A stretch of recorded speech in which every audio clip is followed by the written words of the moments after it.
내게 부활이 확정되게 하라 라는 제목으로 오늘 말씀을 함께 나누겠습니다. 그리스도께서 십자가와 부활로 모든 문제를 해결하셨습니다. 그래서 그리스도의 십자가와 부활이 복음의 핵심입니다. 그 중에 예수가 그리스도다라고 하는 이 복음, 예수님이 십자가와 부활로 모든 문제를 해결하셨다라고 하는 이 복음을 설명함에 있어서 한 4가지 정도 필요한 단어들이 있습니다.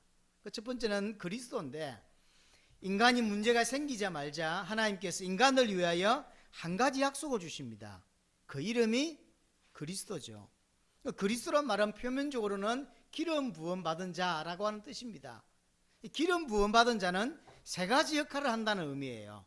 왕, 제사장, 선지자 역할을 이 땅에 오셔서 감당하시겠다는 것이고, 그 3가지 역할을 통하여 3가지 문제를, 그것도 근본의 문제를 해결하신다는 거죠. 사단과 죄와 하나님과 단절된 문제를 해결하실 자라고 하는 의미입니다. 이 모든 것을 통틀어서 결국 그리스도는 인간의 모든 문제를 해결할 자라고 하는 의미를 가지고 있습니다. 하나님이 약속한 그리스도가 이런 분이에요. 자, 이분이 그 그리스도 일을 감당하시기 위하여 죄 있는 몸으로 오시면 안 돼요. 그래서 죄 없는 몸으로 오셔야 되기 때문에 동정녀의 몸을 빌어서 오십니다. 죄 없는 인간이어야 되고, 또 인간의 문제를 짊어지셔야 되기 때문에 인간이셔야만 합니다. 단 죄는 없어야 됩니다. 그러면서 인간의 문제를 해결하시고 사단의 문제를 끝내야 되시기 때문에 하나님이어야 합니다. 그래서 그리스도는 참 인간이고 참 하나님일 수밖에 없는 거예요. 세 번째로, 그 그리스도께서 오셔서 십자가를 지십니다. 이 십자가 사건은 어떤 의미냐면, 하나님이 아담에게 창세기 2장 16절 17절에 선악과를 지정하시면서 이것을 먹는 날에는 정령 죽으리라고 말씀하셨죠. 그래서 불신앙의 대가가 뭐냐면 죽음이라고 하는 거죠. 사망이라고 하는 겁니다. 이 사망 가운데 있는 인간을 건져내려면 뭐가 필요하냐면 반드시 죽음이라는 대가를 치러야만 그 문제를 해결할 수가 있는 거예요. 로마서 3장 23절에 그래서 모든 사람이 죄를 범하였으며, 인간이 죄를 범하여 하나님과 단절되었고, 그래서 우리는 에베소서 2장 1절에 말한 대로 허물과 죄로 죽었던 그랬죠. 죽어있는 상태가 돼버린 거예요. 분명히 살아있지만 죽어있는 상태, 하나님과 단절되었고 앞으로 육신적으로 죽을 것이고 앞으로 영원히 죽게 되는 인간이 3가지 죽음을 맞이하게 되는 겁니다.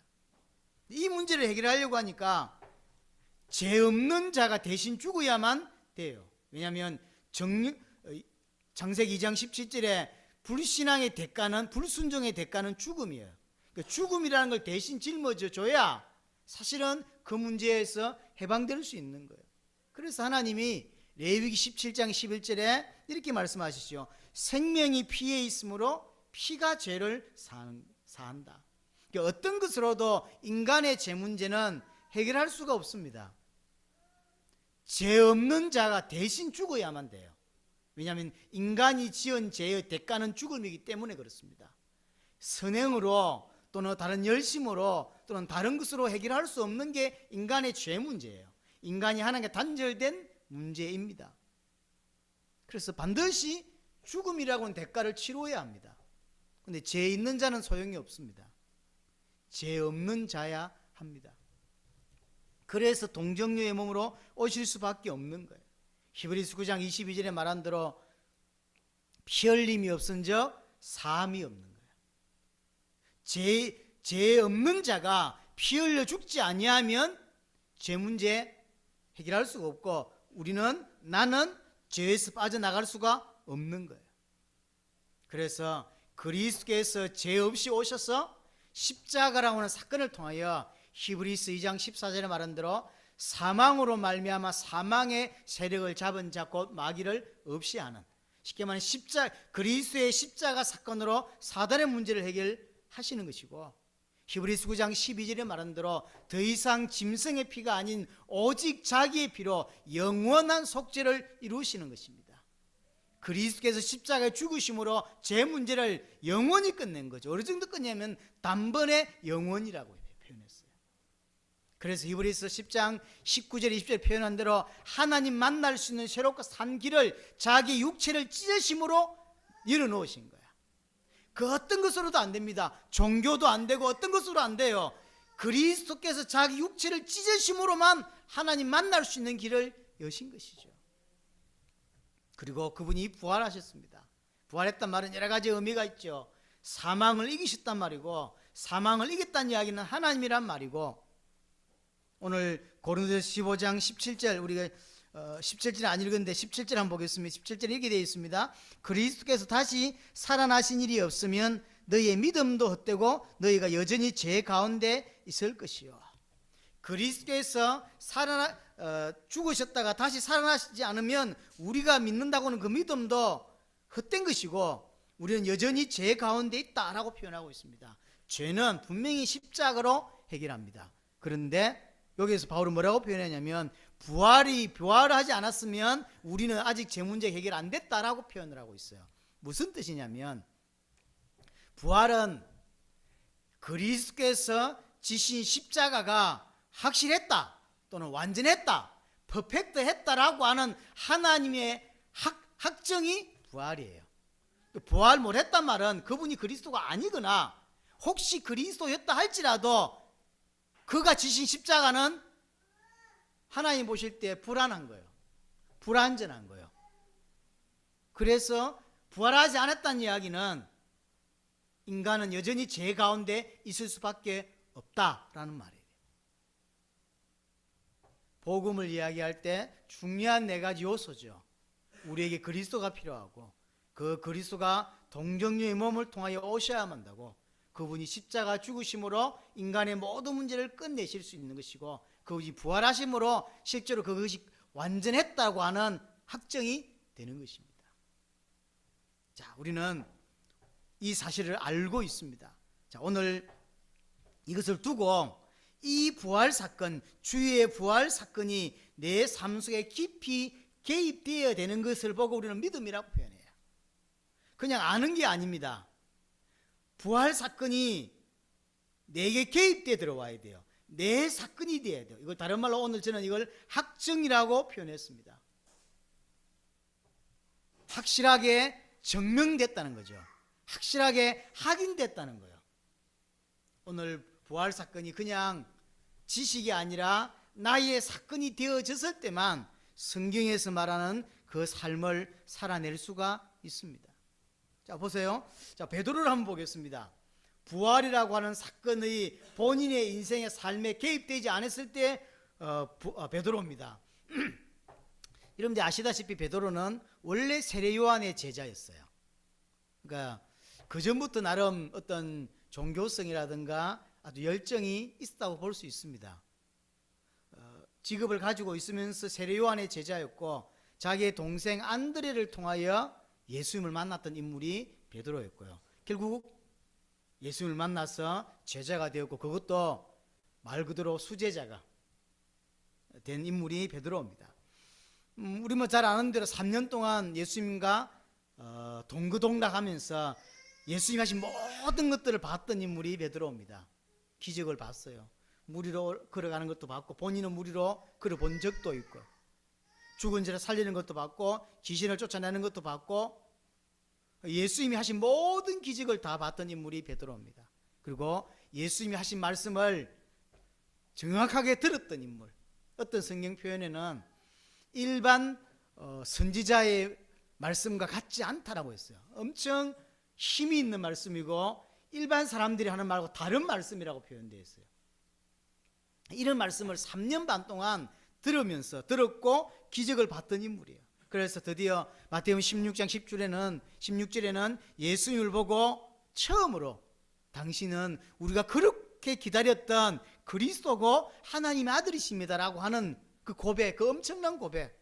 수많은 기적을 보였고 수많은 예언을 하셨었고 그것을 전부 다 성취해 가셨음에도 불구하고 사람들이 알아보지 못했으나 베드로는 드디어 예수님을 쳐다보고 우리가 그렇게, 우리 조상들이 그렇게 기다렸던 그 메시아가 바로 당신이십니다. 당신은 바로 그리스도시고 당신은 바로 하나님이십니다 라고 하는 그 최초의 고백을 베드로가 하게 됩니다.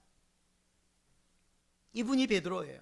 그리고 마태복음 나중에 26장에 보면 최후의 만찬에서 이런저런 예수님이 하시는 말씀 중에 모든 사람이 다 예수님을 배반하고 버려도 나는 절대로 예수님을 버리지 않겠다라고 했던 그랬던 인물. 그런데 그분의 성향이나 그분이 갖고 있는 여러 가지를 볼 때 그랬을 것 같아요. 예수님 마지막 겟세마네입니까? 기도로 가셨을 때, 그래서 기도하고 나서 내려오려고 할 때 예수님을 잡으러 왔던 많은 사람들이 있었죠. 칼을 들고 있었고 무기를 들고 예수님을 잡으려고 할 때 칼을 빼서 말고의 길을 뱉던, 그래서 예수님이 잡혀가는 것을 막으려고 했던 그런 인물이 베드로입니다. 근데 예수님이 결국 잡히시게 되고 그날 밤에 예수님을 3번 부인하게 되죠. 성경에 보면 맹세하여 부인했다 했어요. 야, 너 예수님이 제자 아니야? 라고 했을 때 아, 난 모르는 사람이야 이라고 끝나는 게 아니라 맹세했어요. 나는 절대 저분 몰라. 다 버려도 나는 예수님만 안 버립니다 라고 했던 그 인물이 예수님을 잡으러 왔을 때 칼을 빼들고 휘둘렀던, 예수님을 지키고자 했던 그 인물이 정말로 인류 역사 최초로 예수님을 보고 당신은 우리가 그렇게 기다렸던 메시아십니다, 당신은 하나님이십니다 라고 고백했던 그가 예수님을 부인하는 사건이 벌어집니다. 그것도 3번을 부인하게 돼요. 그리고 예수님 십자가에 돌아가시게 되고 3일 후에 주님은 부활하십니다. 마리아를 비롯한 몇 분이 예수님 무덤을 찾아오게 되는데 무덤이 열렸어요. 그 이야기를 베드로가 듣게 되고 달려와서, 역시 베드로 성격답게 사람들은 듣기만 있었는데 달려가서 확인해 봅니다. 진짜네. 그 예수의 십자가를 아는 사람, 그리고 예수의 부활을 들었고 이제 드디어 목격했고 정말로 예수님이 부활하셨구나 라고 확인했어요. 그러나 그때 베드로는 어떻게 했죠? 사람 제자들을 모아놓고 뭐라고 하냐면 내 지금 고기 잡으러 가는데 같이 갈 사람, 이래서 고기 잡으러 갔어요. 예수의 십자가, 예수의 부활을 확인했어요. 그리고는 고기 잡으러 갔다니까요. 여전히 인생은 바뀌지 않아요.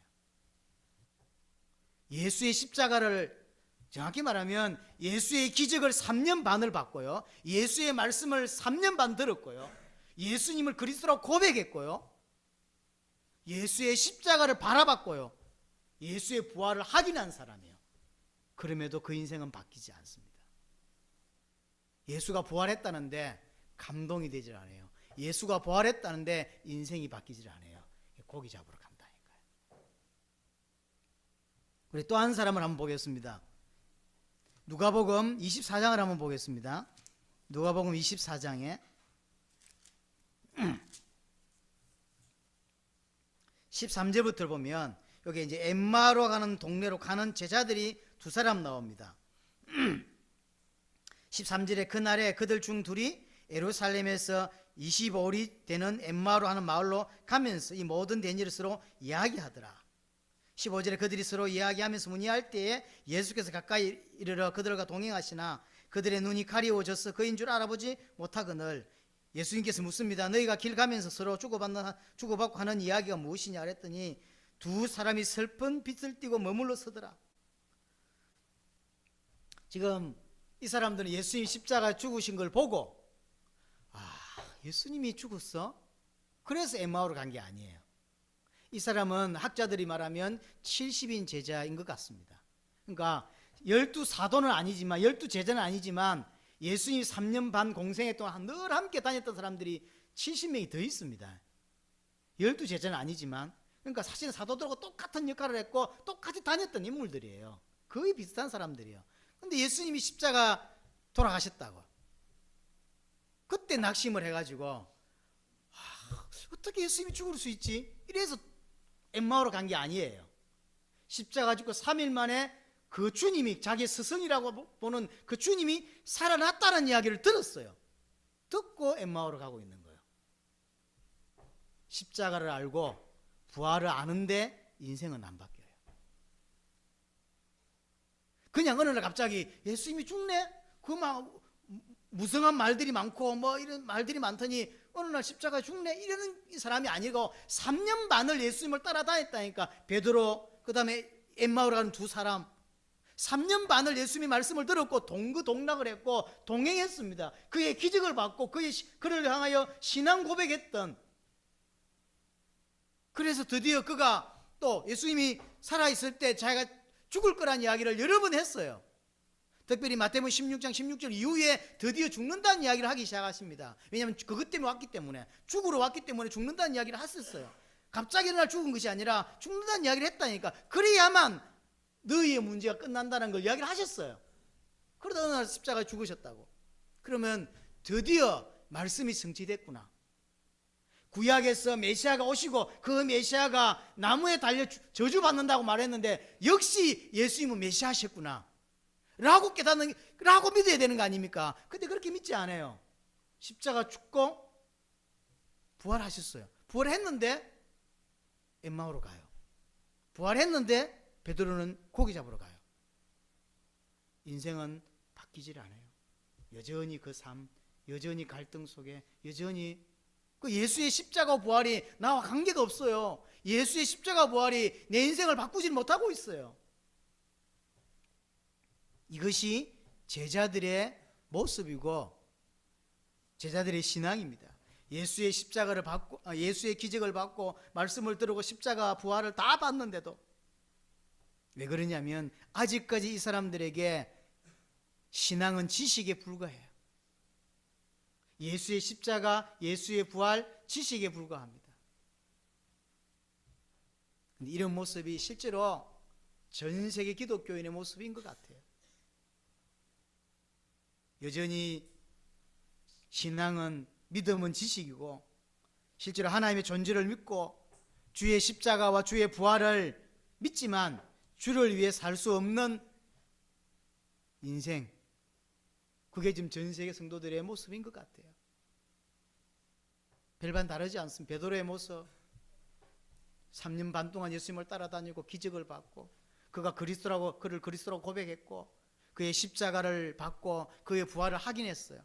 그럼에도 불구하고 고기 잡으러 갈 수밖에 없는, 변하지 않는 인생, 여전히 갈등 속에 살 수밖에 없고 여전히 하나님 만났다고 생각했는데 못 만난 것 같은 인생을 여전히 살고 있는 베드로, 엠마오로 가는 두 제자, 그게 전 세계 기독교인의 모습이에요.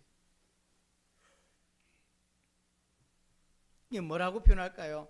신앙이 개념으로, 신앙이 그냥 개념이에요. 신앙이 어떤 면에서 신앙이 믿는 사람보다 더 잘 정리되고, 이렇게 신앙이 정리되고 잘 교리화할 수도 있습니다. 그러나 분명히 자기 것은 아니에요. 사건이 안 됐다는 거죠. 확정이 안 되는 거예요.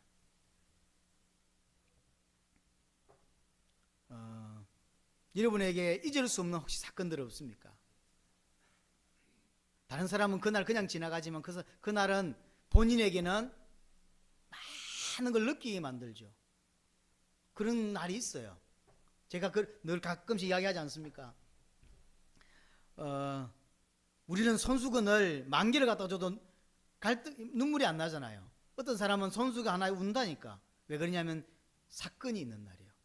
아들이 20여 년 전에 죽었는데 그 아들이 남긴 유일한 유품이 손수건이었어요. 20년이 지났는데 손수건을 보면 눈물이 쫙 나요. 아무도 눈물 안 흘리는데 이 사람은 눈물이 나요. 어떤 것도 맛이 없어요. 어떤 음식도 맛이 없어요. 그날은.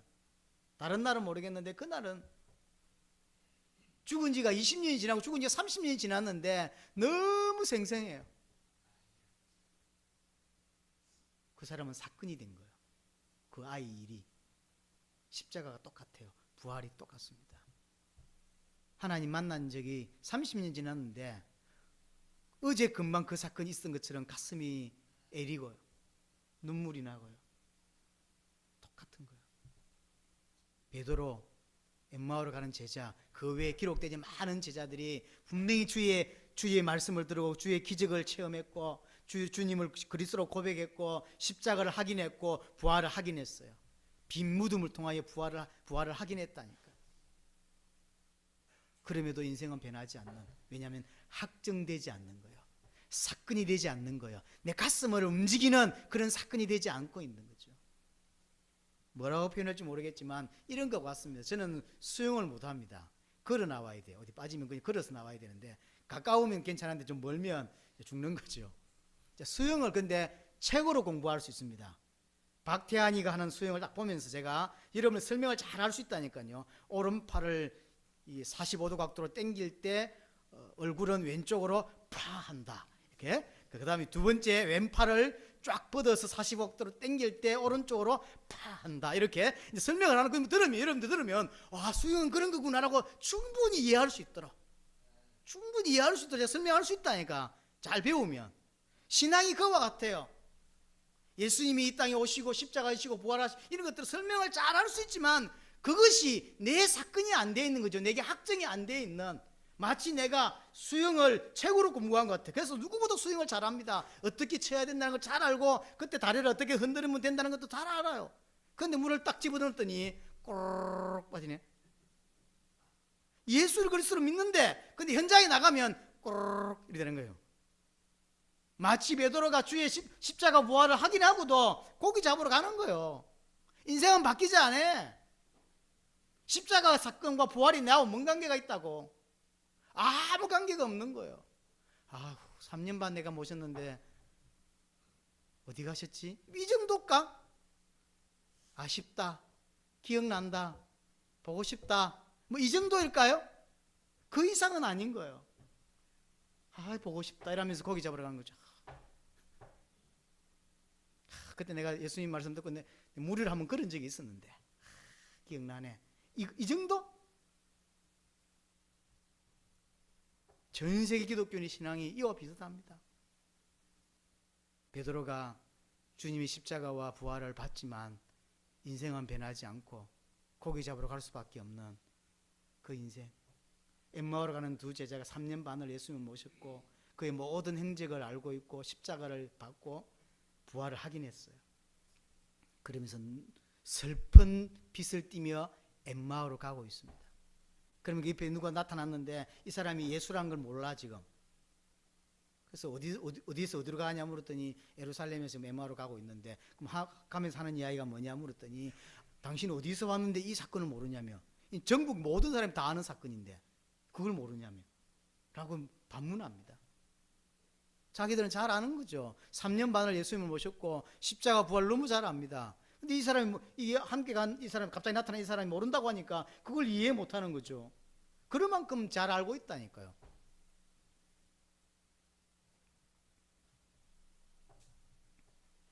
뭐라고 표현할까요? 믿지만, 예수를 믿지만 마치 믿지 않는 것과 똑같은 삶이 여전히 반복되고 있습니다. 구원을 완벽하게 이해할 수 있어요. 그러나 믿음하고는 상관이 없습니다. 가끔 보면 텔레비에 도울 김용욱인가는 저는 별로 안 좋아합니다. 일단 목소리가 좀 안 좋아요. 우리과 비슷해가 별로 안 좋아합니다. 이 양반이 쓴 책 중에 요한복음 강해라는 게 있어요. 아마 모르긴 해도 그분이 설명하면 훨씬 더 예수님 설명 잘할 걸요. 저보다 훨씬. 믿는 나보다 믿지 않는 그 양반이 훨씬 더 설명을 잘할 수 있다니까. 그 사람은 구원받은 자가 아니거든요. 구원받 안 받았는데 요한복음 강의를 썼어요. 그것도 기가 막히게. 이게 다 사기입니다. 그게. 그 지식에 불과한 거죠. 자, 우리 이번 2019년 부활 주일연합 예배를 통하여 부활이 내게 확정되고 나의 사건이 되는 은혜가 있어야 합니다. 다 필요하지 않습니다. 이것만 필요한 거예요. 부활 사건이 나의 사건이 되어지고 내 삶 속에 개입되어야 되는 거예요. 부활했다는 사실을 믿는 것으로 끝나는 것이 아니라 부활이 무엇을 의미하는지가 드디어 깨달아지기 시작하는 거예요. 뭐든지 의미를 깨닫는 것이 중요합니다. 우리는 지난주에 꿈물에 헌금을 했고 그 다음에 그 헌금을 잘 전달했습니다. 문제는 하는 것도 중요하고 다 중요하지만 그것이 뭘 의미하는지를 모르면 사실은 많은 것을 놓치게 되죠. 똑같습니다. 의미가 중요한 거예요. 의미가. 부활이 내게 사건이 돼가야 합니다. 부활이 내게 개입되기 시작해야 합니다. 이 말은 진짜로 확인됐다는 거예요. 개입됐다는 거죠. 예를 들면 베드로가 그 고기 잡으러 가서 그러고 있을 때 예수님이 찾아와서 드디어 묻습니다. 네가 나를 사랑하느냐? 예, 사랑합니다. 네가 나를 정말로 사랑하냐? 그렇습니다. 네가 나를 사랑하냐? 라고 할 때 베드로가 갈등을 하죠. 그 사건 때문인지 아닌지는 모르지만 드디어 베드로는 부활이라고 이 사건이 자기에게 사건이 되고 개입되기 시작합니다. 아, 정말로 저분이 그리스도가 맞구나. 그리스도가 맞단 말은 저분이 하셨던 모든 말씀이 사실이고, 그러면 인간이 가진 문제가 사실이구나.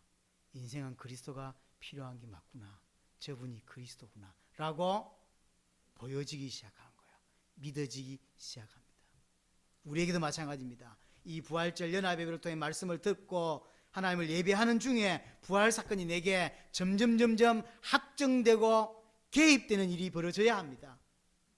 정말로 인간의 문제가 제 문제구나, 사단 문제였구나, 하나님과 단절된 문제가 인간 문제였구나라고 보이는 거예요. 그게 믿어지기 시작하는 거죠. 그래서 예수님이 지신 십자가로 인간의 문제가 정말로 완전하게 완벽하게 해결된 게 맞구나. 아, 저게 부활이었구나.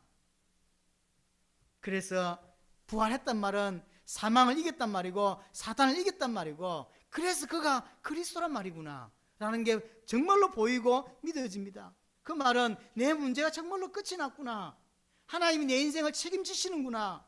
당신이 육체를 찢어서 흘려서 찢음으로 말미암아 하신 모든 그 일이 완전하게 이루어졌구나 라는 것이 어느 날 내게 정말로 믿어지기 시작하고 개입되기 시작한단 말이죠. 여러분의 이 은혜가 있어야 돼요.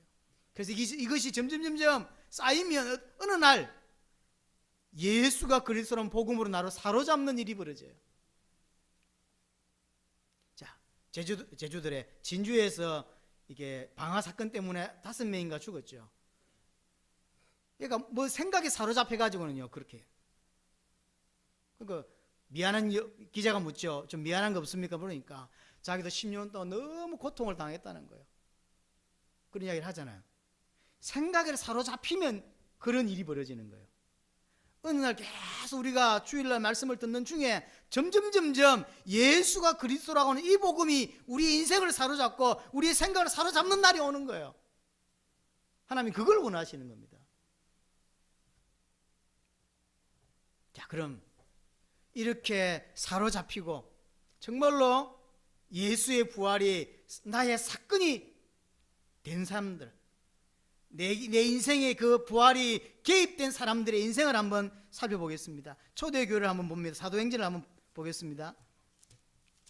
정말로 사건이 되면, 정말로 확정이 되지면 어떤 일이 벌어지냐면 1장 12절 한번 보겠습니다. 사도행 1장 12절에 제자들이 감나운이라는 산으로부터 예루살렘에 돌아온 이는 이 산은 예루살렘에서 가까워 안식일에 가기 알맞은 길이라. 그래서 13절에 이런 사람들이 모였습니다. 그리고는 14절입니다. 여자들과 예수의 어머니 마리아와 예수의 아우들과 더불어 마음을 같이 오로지 기도에 힘쓰더라. 오로지 기도하는 일에. 그전에는 뭐 했습니까? 예수의 부활이 드디어 내게 개입되고 확정되고 사건이 된 거예요. 그 사람들이 모여서 마가다락보로 간 겁니다. 뭐 했냐면 아무것도 하지 않고 뭐 했냐면 기도하는 거예요. 오직 기도에 힘썼더라. 2장 42절을 보겠습니다. 42절에 그들이 사도의 가르침을 받아 서로 교제하고 떡을 떼며 오로지 기도하기를 힘쓰더라. 이것이 그리스도의 부활이 자기 인생에 개입된 사람들, 정말로 예수의 십자가 부활이 자기의 사건이 된 사람들의 모습이에요. 그러면서 2장 44절을 보세요. 믿는 사람이 다 함께 있어 모든 물건을 서로 통용하고 45절에 또 재산과 소유를 팔아 각 사람의 필요를 따라 나누어지며, 이 사람들의 모습이에요. 정말로 부활이라고 하는 사건이 내게 나의 사건이 되고 내게 확증이 되고 부활 사건이 내 인생에 개입된 사람들의 모습이에요. 다시 보면 사실 믿는 사람이 다 함께 있으면 물그릇으로 통용하고 재산과 소유를 팔아 각 사람의 필요를 나누어줘요. 이런 인생을 산다니까. 4장 32절을 보겠습니다. 4장 32절. 믿는 무리가 한 마음과 한 뜻이 되어 모든 물그릇으로 통용하고 자기 재물을 조금이라도 자기 것이라 하는 이가 하나도 없더라. 이게 가능한 일입니까? 가능하지가 않아요. 그런데 정말로 부활이 뭔지를 이해하고 나니까, 부활의 의미가 자기 인생을 사로잡고 나니까 이렇게 변하더라는 거죠. 열심히 해야 변하는 게 아닙니다. 기도를 많이 해야 변하는 게 아니라 정말로 예수의 십자가 부활이 뭘 말하는지를 이해하고 나니까 이런 인생이 바뀌어, 이런 인생으로 바뀌는 거예요. 그래서 예수님의 십자가 부활의 팩트, 십자가 부활이 사실이라고 하는 팩트가 중요한 게 아닙니다. 그 팩트로 말미암아 어떤 일이 벌어졌냐가 중요한 거예요. 예수님 당시 예수님의 십자가 지는 걸 본 사람들은 너무 많습니다. 다 구원받았을까요? 아니라는 거예요. 십자가 부활이라는 팩트를 믿으면 구원받는 게 아니라 그 십자가 부활을 통하여 어떤 일이 일어났는지를 아는 자가 구원받는 거예요. 하나님이 그걸 원하시는 거예요. 십자가 부활이 사실로 보여지는 게 아니라 그 사실을 넘어서 어떤 일이 벌어졌냐고요. 내 죄, 사단, 하나님의 단절된 문제와 그로 발생된 모든 문제가 정말로 끝이 났구나 라고 하는 게 부활이거든. 주님이 부활하지 않았단 말은 여전히 나는 죄 가운데 있다는 것이고 우리는 믿음이 헛것이라고 하는 것인데, 그 부활했어. 그러면 그게 사실이네. 예수가 그리스도네. 그분이 하신 말씀이 사실이구나 라고 내 마음에 받아들여지기 시작하는 거예요. 그게 부활이에요. 이 부활을 정말로 확인된 자들의 삶입니다. 자기 것을 자기 것이라고 하지 않는 거예요. 왜냐하면 다 끝났다고 믿기 때문인 거예요. 그래서 세계복음화에 올인하는 인생을 사는 거죠. 2장 46절을 보면, 사도행전 2장 46절에 보면 날마다 마음을 같이하여 성진의 모기를 힘쓰고 집에 떡을 떼며 기쁨과 순전한 마음으로 음식을 먹고. 여러분 초대교회 상을 알잖아요. 얼마 조금 지나면 스데반이 순교하는 사건이 곧 벌어지고, 사실은 예수를 그리스도로 고백하면 출교하는 일이, 그 공동체 안에서 출교하는 일이 벌어집니다. 그런 상황 속에서 모였고 그런 상황 속에서 한 마음이 된 거예요. 정말로 주의 부활이 나의 사건이 되고 확정이 된 사람들의 인생이에요. 하나가 돼요. 하나가 된다. 원래 여러분도 아시잖아요. 절대로 하나 되는 건 힘들다는 걸. 우리가 하나빛 교회였고 하나가 된다는 게 힘들어요. 정말로 개개인이 그리스도가 주인 되어야만 하나 되는 거예요. 그래서 입으로 절대로 하나 안 되게 돼 있어요. 하나 되자 어쩌자 하지만 안 되게 돼 있다니까. 신앙이 같아야, 신앙이 같으면 자연스럽게 하나일 수밖에 없게 돼 있어요. 같은 것인데 뭐.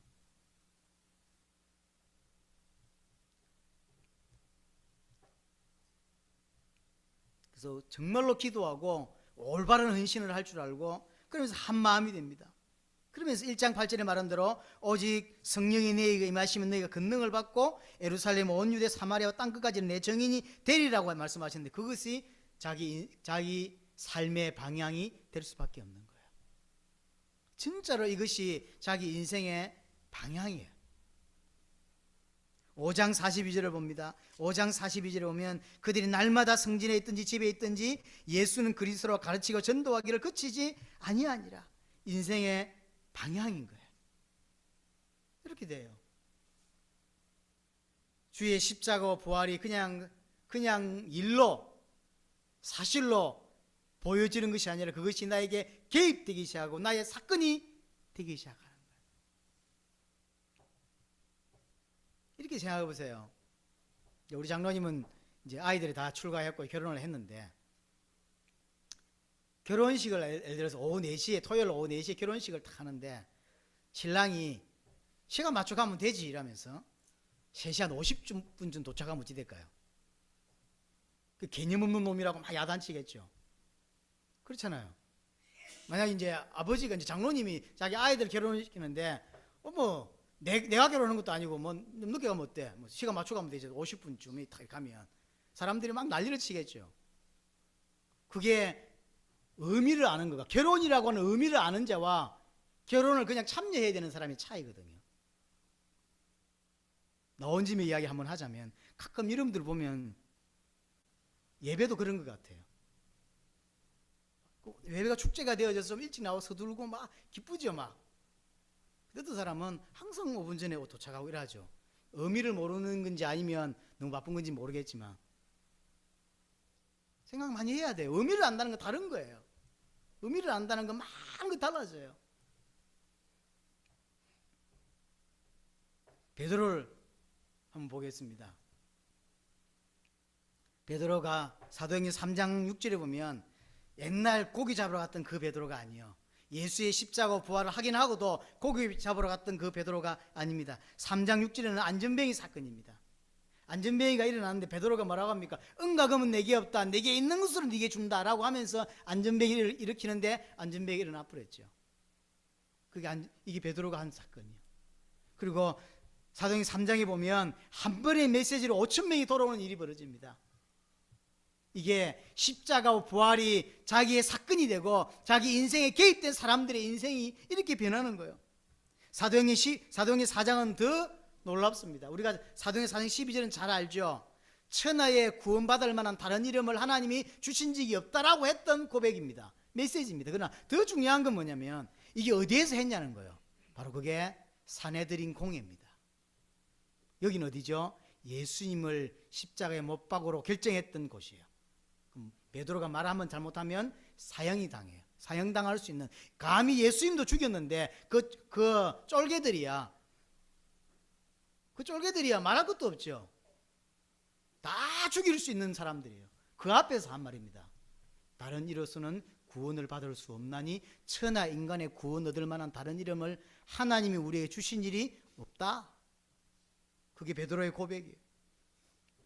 사도행전 5장 40절 한번 보겠습니다. 사도행전 5장 40절에 보면 그들이 옳게 여기어 사도들을 불러들어 채찍질하며 예수 이름으로 말하는 것을 금하고 놓으니 사도들은 그 이름을 위하여 능력받는 일에 합당한 자로 여기심을 기뻐하면서 공회 앞을 떠나니라. 그러니까 이 복음 전하는 것 때문에 베드로가 잡혔어요. 그래서 두드러 맞았으면 채찍질 당하고 고난 받았습니다. 근데 이것을 기뻐하며 당연시 했다는 거예요. 복음 모르는 자들이 복음을 핍박하는 거 당연한 거다라고 하면서 기뻐하며 공회를 떠나죠. 왜 이렇게 바뀌었습니까? 예수의 십자가 부활이 자기 인생에 들어온 거예요. 자기 인생에 딱. 그런 일이 있잖아요. 어떤 사건이 자기 인생에 싹 들어올 때가 있어요. 잊어지지가 않죠. 어떤 사람이 자기 인생에 들어오기도 하고요. 그리스도와 부활이 내 인생에 들어와 버린 거예요. 사건이 되고 내 인생에 개입되기 시작하는 거예요. 이 베드로, 고기 잡으러 갔던 베드로 이렇게 바뀌었습니다. 결론적으로 베드로는 AD 67년경 로마에서 베드로는 순교하죠. 거꾸로 달려서 순교하게 됩니다. 바울도 마찬가지입니다. 믿는 사람들 핍박하던 대표적인 인물이 바울입니다. 나중에 사도행전 뒷부분에 그 6장부터 넣으면 스데반이 순교하는데 그 스데반이 순교할 때 그 정인으로 쓰던 사람이 바울입니다. 그 사람이 나중에 부활하신 주님을 만나게 되죠. 자기 인생에 들어와 버렸어요. 개입되기 시작한 거죠. 그리고 어떻게 인생을 사셨는지 여러분 알지 않습니까? AD 67년경 바울 또한 로마에서 참수행을 목이 잘려 죽습니다. 그 외에도 마찬가지입니다. 여러분들 베드로의 동생 안드레 AD 70년경에 X자의 그 십자가에 순교합니다. 야고보와 마띠아는 참수행을 당했고 정확하게 확인하기는 좀 어렵습니다만 이 사실인 것 같습니다. 도마와 나다나엘은 인도에서 순교를 하는데 가죽을 벗겼죠. 산채로 잡아놨고 칼로 가지고 사람 가죽을 벗겨서 죽였어요. 그게 도마고 나다나엘이에요. 마태는 에디오파에 순교한 게 맞는 것 같습니다. 물론 여러 가지 말들이 있습니다만 좀 그래도 근위 있는 어떤 학자들의 표현을 하면 마태는 에디오파에서, 그러니까 지난번에 에베드 가니까 자꾸 뭐 성경 여러 가지 이야기를 하는 이유가 그것 때문인 것 같아요. 우리는 모르는데. 그래서 나중에 가룟 유다가 예수를 배반하고 가고 나서 이 십자가 부활 이후에 사도들이 모여서 유다를 대신할 사람을 뽑자라고 하죠. 그래서 사람을 뽑는데 그게 가장 중요한 기준이 뭐냐면 예수님과 함께 다녔고 예수의 부활이 뭔지를 정말로 아는 자 중에서 사도로 뽑죠. 그리고 초대교회 메시지는 핵심은 결국은 부활이었습니다. 왜냐하면 부활이 자기 인생에 그렇게 다가왔기 때문에 부활이 메시지의 핵심이었어요. 주께서 부활하셨다라고 하는 게. 그 부활이 정말로 믿는다는 의미는 많은 것들을 내포하죠. 그래서 사도행전을 쭉 한번 읽어보시면 부활이라고 하는 이것이 그들이 전했던 메시지의 핵심일 수밖에 없었던 것입니다. 자, 정리합니다. 복음이라고 할 때 중요한 요소들이 있습니다. 그 중에 십자가 부활은 빠질 수 없는 거죠. 십자가 부활을 뺀 복음은 있을 수가 없습니다. 자, 문제는 우리가 중요한 건 여기서 뭘 이야기하냐면 예수님의 십자가와 부활이 어떤 사람에게는 그냥 팩트일 뿐이에요. 그러나 어떤 사람에게는 그 팩트를 넘어서 자기 인생에 개입되어야 된다는 거예요. 자기 인생에 사건이 되어져야 된다는 거죠. 그랬을 때 어떤 일이 벌어졌는지, 초대에게는 왜 그렇게 살 수밖에 없었고 베드로는 그렇게 순교할 수밖에, 바울도 그렇게 순교할 수밖에 없는 이유가 용감하기 때문이 아니라는 거죠. 자기 인생에 그 복음이 개입되기 시작하니까, 확정되기 시작하니까 자기 인생에 쑥 들어와 버렸다니까. 그러니까 바뀌는 거예요. 여러분에게 정말로 복음이, 이 예수의 부활이 여러분 인생에 개입되고 확정되고 정말로 여러분 인생을 바꾸는 은혜가 있게 되기를 바랍니다. 우리 말씀 붙잡고 통성을 한번 기도하겠습니다. 살아계신 하나님 아버지,